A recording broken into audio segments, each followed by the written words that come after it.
Wa qala idzan, Allah kemudian berfirman, bismillahirrahmanirrahim. Ya ayyuhalladzina amanu dukhulu fis-silmi kaffatan wa la tattabi'u khutuwatis syaitan innahu lakum aduwwum mubin. Wa qala idzan, bismillahirrahmanirrahim. Innallaha wa malaikatahu yusalluna 'alan nabi. Ya ayyuhalladzina amanu sallu 'alaihi wa sallimu taslima. Sesungguhnya Allah dan para malaikatnya, subhanallah, semua malaikat bersalawat kepada Rasulullah Muhammad sallallahu alaihi wasallam. Maka wahai orang-orang yang beriman, bersalawatlah kalian kepada Rasulullah dengan sebaik-baik salawat. Satu kali Nabi lagi duduk-duduk bersama malaikat Jibril. Tiba-tiba ada malaikat 1 juta jari-jarinya. Bayangkan Bu, 1 juta jari-jarinya. Bapak-bapak berapa jari-jari tak? 10. Cacat gitu. Ada jari-jari kaki 20. Ini malaikat 1 juta jari-jarinya. Boy, Nabi takjub. Wahai malaikat Jibril, ini enjo. Niga ya roh. Gana jari-jarinya. Banyak betul jari-jarinya. Dia bilang itu malaikat yang Allah tugaskan untuk mencatat hujan. Ada yang kira-kira bisa catat hujan di sini? Ada? Ada yang bisa catat air hujan? Tidak mungkin. Kenapa? Banyak. Biar banyak, kalau jatuh satu-satu bisa ku catat. Ini banyak bercatuan satunya bersamaan dan banyak. Cepat, tidak bisa dicatat. Begitu banyaknya. Tapi malaikat ini mampu mencatatnya. Lalu Nabi bertanya, kau catat semua? Iya. Yang jatuh di gunung, yang jatuh di laut, yang jatuh di darat, semua ku catat. Hebat. Satu yang tidak mampu ku catat ya Muhammad. Apa itu? Ketika umatmu berkumpul di masjid BTP, lalu mereka bersalawat kepadamu. Itu banyaknya pahala kalau kita kumpul begini lalu kita bersalawat. Ayo kita salawat bareng-bareng. Ya. Nah, kita tes dulu, tes dulu. Mana lebih kencang suaranya ibu-ibu dengan bapak-bapak? Bapak-bapak diam, ibu-ibu dulu Jangan mau dikale Bu. Diam Ki Pak ya, diam Ki dulu. Ibu-ibu dulu didengar. Yuk. Salatullah salam ala toha salatullah salamullah ala. Masya Allah, diam. Hebat, terima kasih Bu. Ini bukan keras, ini namanya syahdu. Suara begini yang kasih nafsu laki-laki. Coba, makanya cewek, ibu-ibu, kalau nak telepon ki laki-laki jangan ki kasih syahdu suara ta ya. Assalamualaikum, waalaikumsalam. Bagaimana cowok mundak nafsu? Di mana kau Dek? Di rumah jika. Caleda. Coba beda kasih tegas. Assalamualaikum. Waalaikumsalam. Di mana kau Dek? Di rumah. Apa kau bikin? Kenapa kah? Enggak telepon mako itu. Ini waalaikumsalam. Video call nak kasih goyang-goyang pun Liliana. Waalaikumsalam. Bagaimana itu cowok ndak nafsu cilaka? Ibu diam, kita dengar ini laki-laki ya. Jangan kasih malu laki-laki Pak. Ayo Pak, ayo ibu diam. Salat ala toha salatullah salamullah ala.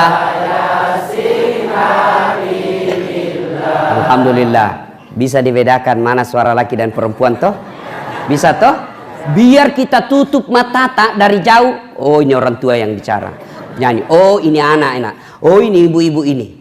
Itulah nikmat Allah yang harus kalian syukuri. Telinga. Mana pernah bapak-bapak melakukan kursus membedakan bunyi?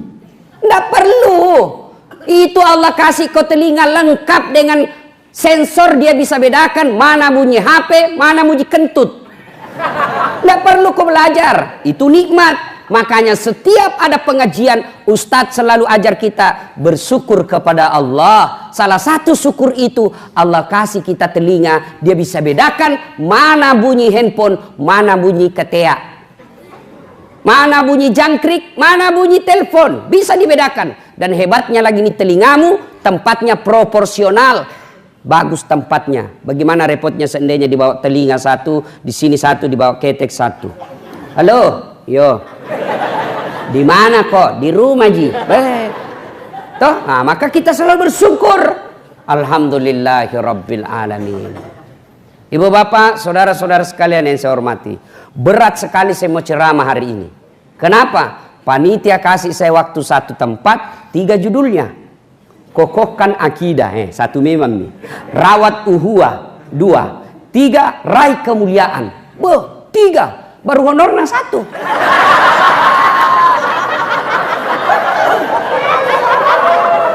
Pintar ini panitia mengakali ini Pak. Ini namanya efisiensi. Luar biasa. Saya pikir dari tadi malam, bagaimana ini menyatukan 3 judul ini menjadi 3 in 1. Gimana caranya? Wah, saya ingat waktu yang sangat tepat, subhanallah. Waktu yang tepat ini kita dalam bulan Zulhijjah, ada satu kejadian yang meraih ketiga-tiganya. Mari kita dengar kejadian itu. Bismillahirrahmanirrahim. Ibrahim alaihissalam dikasih rezeki yang berlimpah. Akhirnya apa?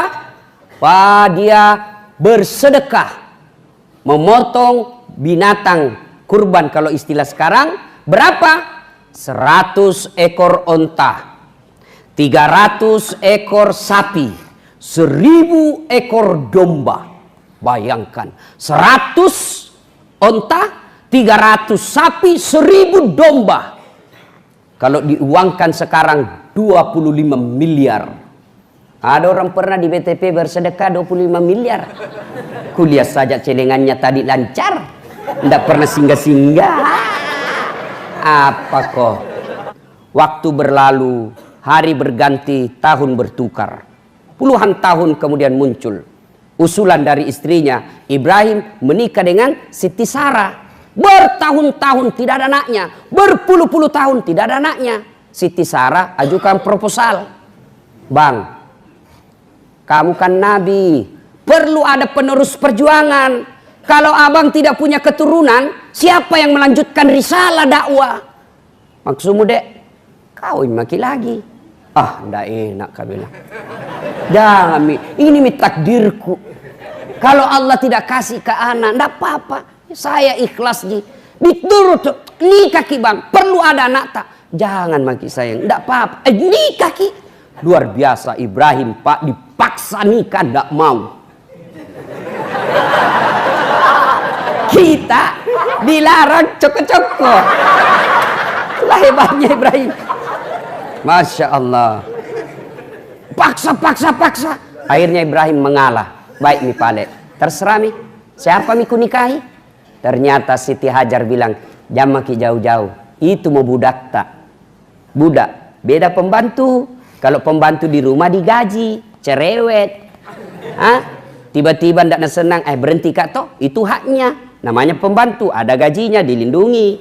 Tapi kalau budak, itu hak milik, kita punya. Sama handphone.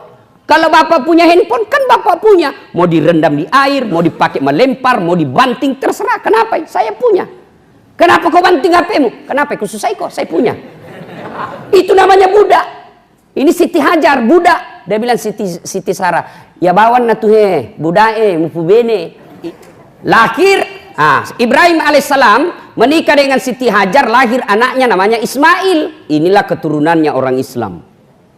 Ibrahim alaihissalam menikah dengan Siti Sarah, lahir anaknya namanya Ishak alaihissalam. Ini keturunannya orang Yahudi. Sebenarnya kita Yahudi itu satu nenek ki. Cuma Yahudi kurang ajar. Sudah ringkas kisah.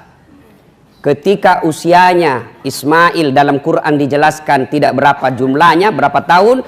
Tapi dijelaskan Ismail waktu itu sudah pandai membantu orang tuanya. Kira-kira sekarang anak-anak remaja lah. Ya 13, 14, 15 tahun. Lalu tanggal 8 Zulhijjah mimpi Ibrahim alaihissalam. Bangun Ibrahim. Ini mimpi atau wahyu? Kalau mimpi, kenapa jelas sekali? Kalau wahyu, kenapa anak disuruh potong? Berpikir-pikir sepanjang malam. Tanggal 8 Zulhijjah, dia pikir terus. Ini wahyu atau mimpi? Wahyu atau mimpi? Mimpi atau wahyu? Wahyu atau mimpi? Berpikir. Akhirnya tanggal 8 Zulhijjah kita sekarang disebut hari Tarwiyah atau hari berpikir-pikir. 8 Zulhijjah.